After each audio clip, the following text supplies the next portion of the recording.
Timișoara, 2024, cartierul Freitorf, unde locuiesc de aproape 10 ani, unde aproape zilnic se ia curentul cel puțin o dată. Am ajuns să-mi cumpăr improvizații de lumină, pentru că nu se știe dacă am nevoie de lumină sau nu am nevoie de lumină. LED-uri cu baterie, în sticle de sirop, drăguțe. Trebuia să improvizez cumva, nu?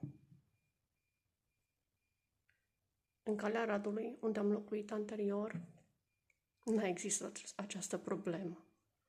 Acolo, o dată pe an, dacă se lua curentul și atunci, când erau furtuni imense. În schimb, aici nu. Aici habar n-am, nu știu de ce.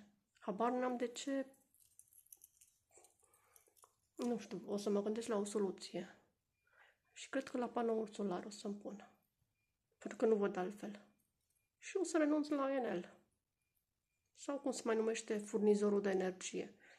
Că și-a schimbat denumirea. Eu nu am trecut la alt furnizor după avioane, nu. Cine a fost înainte, m-au contactat oferte, figuri, nu mă interesează niciun fel de ofertă. Nu vreau să schimb furnizorul pentru că nu cred în ceva mai bun. Nu există treaba asta.